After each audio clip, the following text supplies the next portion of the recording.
Ezra 1. In the first year of King Cyrus of Persia, in order that the word of the Lord by the mouth of Jeremiah might be accomplished, the Lord stirred up the spirit of King Cyrus of Persia, so that he sent a herald throughout all his kingdom, and also in a written edict declared, Thus says King Cyrus of Persia, The Lord, the God of heaven, has given me all the kingdoms of the earth, and he has charged me to build him a house at Jerusalem in Judah. Any of those among you who are of his people, may their God be with them, are now permitted to go up to Jerusalem in Judah and rebuild the house of the Lord, the God of Israel.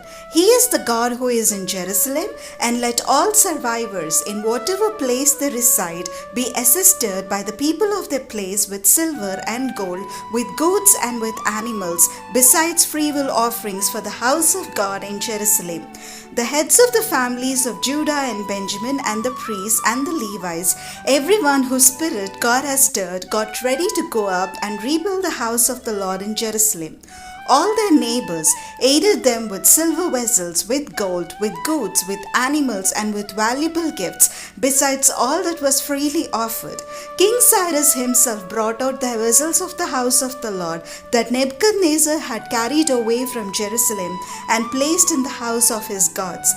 King Cyrus of Persia had them released into the charge of Mithredath the treasurer, who counted them out to Sheshbazzar the prince of Judah. And this was the inventory: gold basins 30, silver basins 1000, knives 29, gold bowls 30, other silver bowls 410, other vessels 1000. The total of the gold and silver vessels was 5400. All this Sheshbazzar brought up when the exiles were brought up from Babylonia to Jerusalem. Ezra 2.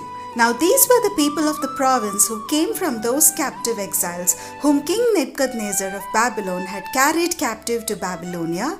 They returned to Jerusalem and Judah, all to their own towns. They came with Zerubbabel, Jeshua, Nehemiah, Seraiah, Reliah, Mordecai, Bilshan, Mispur, Bigwai, Rehum, and Bana. The number of the Israelite people, the descendants of Parosh, 2,172, of Shephatiah 372, of Ara 775, of Pahath Moab, namely the descendants of Jeshua and Joab, 2,812, of Elam 1,254, of Zattu 945, of Zakkai 760, of Banai 642, of Bebai 623, of Azgad 1222, of Adonikam 666, of Bigwai 2056, of Adin 454, of Eter, namely of Hezekiah 98, of Bezai 323, of Jorah 112, of Hashum 223, of Gibbar 95, of Bethlehem 123, the people of Netophah 56, of Anathoth 128, the descendants of Azmaweth 42, of Kiriatharim, Shapira, and Beeroth 743, of Ramah and Geba 621, the people of Michmas 122, of Bethel and Ai 223, the descendants of Nebo 52, of Makbish 156, of the other Elam 1254, of Harim 320, of Lod, Hadid, and Ono 725, of Jericho 345, of Sina 3630, the priests, the descendants of Jediah of the house of Jeshua 973, of Immer 1052, of Pashur 1247, of Harim 1017, the Levites, the descendants of Jeshua and Kadmiel of the descendants of Hodaviah 74, the singers, the descendants of Asaph 128, the descendants of the gatekeepers of Shallum, of Ether, of Talmon, of Akub, of Hatita, and of Shobai, in all 139. The temple servants, the descendants of Ziha, Hasupha, Tabaoth, Keros, Siaha, Padon, Lebana, Hagaba, Akub, Hagab, Shamlai, Hanan, Giddel, Gaher, Reah, Rezin, Nekoda, Gazam, Uzza, Paseah, Besai, Asna, Meunim, Nephisim, Bakbuk, Hakufa, Harhur, Bazlut, Mehida, Harsha, Barkos, Sisera, Tema, Neziah, and Hatifa, the descendants of Solomon's servants, Sotai, Hasophereth, Peruda, Jala, Darkon, Giddel, Shephatiah, Hattil, Pokereth, Hazebaim, and Ami. All the temple servants and the descendants of Solomon's servants were 392. The following were those who came up from Tel Melah, Tel Harsha, Kerub, Adan, and Immer. Though they could not prove their families or their descent, whether they belonged to Israel, the descendants of Delaiah, Tobiah, and Nekoda 652, also of the descendants of the priests, the descendants of Habiah, Hakkos, and Barzillai, who had married one of the daughters of Barzillai the Gileadite, and was called by their name. These looked for these entries in the genealogical records, but they were not found there, and so they were excluded from the priesthood as unclean. The governor told them that they were not to partake of the most holy food until there should be a priest to consult Urim and Thummim. The whole assembly together was 42,360, besides their male and female servants, of whom there were 7,337, and they had 200 male and female singers. They had 736 horses, 245 mules, 435 camels, and 6,720 donkeys. As soon as they came to the house of the Lord in Jerusalem, some of the heads of families made freewill offerings for the house of God to erect it on its site. According to their resources, they gave to the building fund 61,000 darics of gold, 5,000 minas of silver, and 100 priestly robes. The priests, the Levites, and some of the people lived in Jerusalem and its vicinity, and the singers, the gatekeepers, and the temple servants lived in their towns, and all Israel in their towns. Ezra 3. When the 7th month came and the Israelites were in the towns, the people gathered together in Jerusalem. Then Jeshua son of Zozadak with his fellow priests and Zerubbabel son of Shealtiel with his kin set out to build the altar of the God of Israel, to offer burnt offerings on it, as prescribed in the law of Moses the man of God. They set up the altar on its foundation because they were in dread of the neighboring peoples, and they offered burnt offerings upon it to the Lord morning and evening. They kept the festival of booths as prescribed, and offered the daily burnt offerings by number according to the ordinance as required for each day. And after that the regular burnt offerings, the offerings at the new moon, and at all the sacred festivals of the Lord, and the offerings of everyone who made a freewill offering to the Lord. From the first day of the 7th month they began to offer burnt offerings to the Lord, but the foundation of the temple of the Lord was not yet laid. So they gave money to the masons and the carpenters, and food, drink, and oil to the Sidonians and the Tyrians, to bring cedar trees from Lebanon to the sea to Joppa, according to the grant that they had from King Cyrus of Persia. In the 2nd year after their arrival at the house of God at Jerusalem, in the beginning, together with the rest of the people, the priests and the Levites, and all who had come to Jerusalem from the captivity, they appointed the Levites from 20 years old and upward to have the oversight of the work on the house of the Lord. And Jeshua with his sons and his kin, and Kadmiel and his sons Binnui and Hodaviah, along with the sons of Henadad, the Levites, their sons and kin, together took charge of the workers in the house of God. When the builders laid the foundation of the temple of the Lord, the priests in the vestments were stationed to praise the Lord with trumpets, and the Levites, the sons of Asaph, with cymbals, according to the directions of King David of Israel, and they sang responsively, praising and giving thanks to the Lord, for he is good, for his steadfast love endures forever toward Israel. And all the people responded with a great shout when they praised the Lord, because the foundation of the house of the Lord was laid. But many of the priests and Levites and heads of families, old people who had seen the first house on its foundations, wept with a loud voice when they saw this house, though many shouted aloud for joy, so that the people could not distinguish the sound of the joyful shout from the sound of the people's weeping, for the people shouted so loudly that the sound was heard far away. Ezra 4.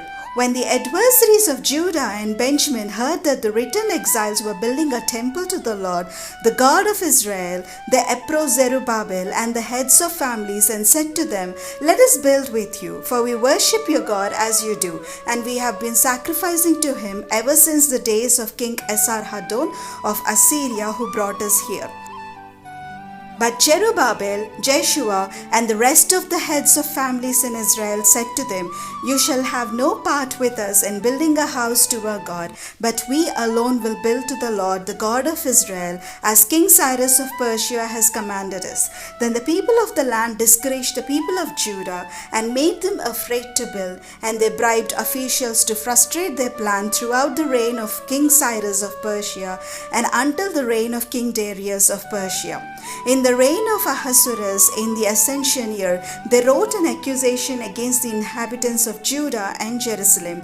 And in the days of Artaxerxes, Bishlam, Mithredath, and Tabeel, and the rest of their associates wrote to King Artaxerxes of Persia. The letter was written in Aramaic and translated. Rehum, the royal deputy, and Shishmai, the scribe, wrote a letter against Jerusalem to King Artaxerxes as follows. Then Rehum, the royal deputy, Shishmai, the scribe, and the rest of their associates, the judges, the envoys, the officials, the Persians, the people of Erech, the Babylonians, the people of Susa, that is the Elamites, and the rest of the nations whom the great and noble Osnappar deported and settled in the cities of Samaria and in the rest of the province beyond the river road. And now this is a copy of the letter that they sent. To King Artaxerxes, your servants, the people of the province beyond the river, send greeting. And now may it be known to the king that the Jews who came up from you to us have gone to Jerusalem. They are rebuilding that rebellious and wicked city. They are finishing the walls and repairing the foundations. Now may it be known to the king that if this city is rebuilt and the walls finished, they will not pay tribute, custom, or toll, and the royal revenue will be reduced. Now because we share the salt of the palace, and it is not fitting for us to witness the king's dishonor, therefore we sent and informed the king, so that a search may be made in the annals of your ancestors. You will discover in the annals that this is a rebellious city, hurtful to kings and provinces, and that sedition was stirred up in it from long ago. On that account this city was laid waste.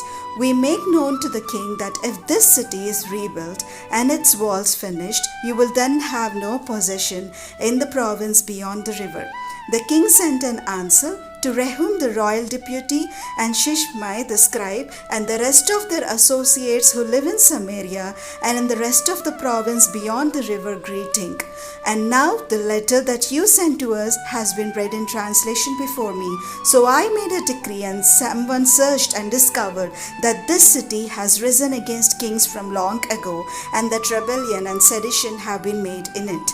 Jerusalem has had mighty kings who ruled over the whole province beyond the river, to whom tribute, custom, and toll were paid. Therefore issue an order that these people be made to cease, and that this city not be rebuilt until I make a decree. Moreover, take care not to be slack in this matter. Why should damage grow to the hurt of the king? Then when the copy of King Artaxerxes' letter was read before Rehum and the scribe Shimshai and their associates, they hurried to the Jews in Jerusalem and by force and power made them cease. At that time the work on the house of God in Jerusalem stopped and was discontinued until the second year of the reign of King Darius of Persia. Ezra 5. Now the prophets Haggai and Zechariah son of Iddo prophesied to the Jews who were in Judah and Jerusalem in the name of the God of Israel who was over them.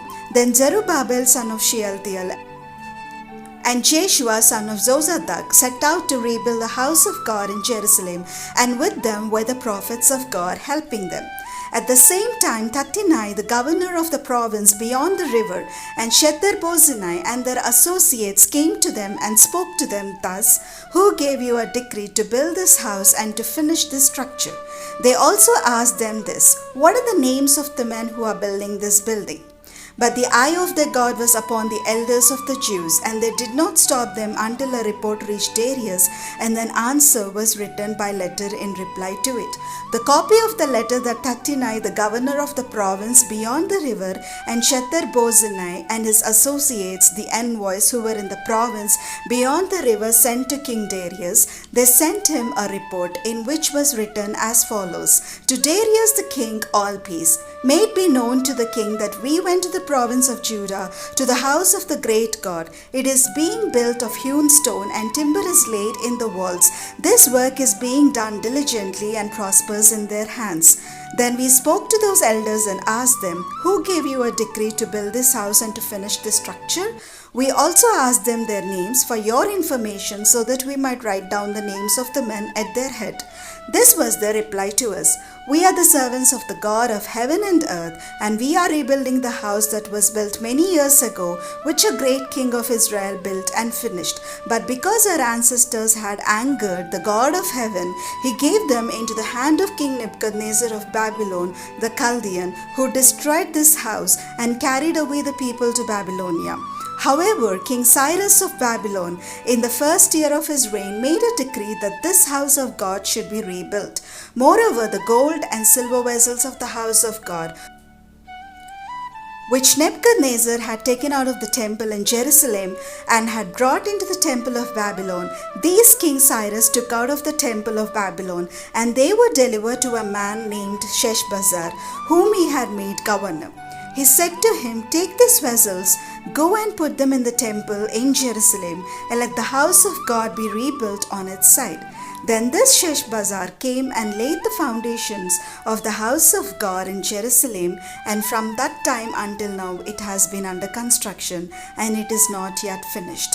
And now if it seems good to the king, have a search made in the royal archives there in Babylon, to see whether a decree was issued by King Cyrus for the rebuilding of this house of God in Jerusalem. Let the king send us his pleasure in this matter.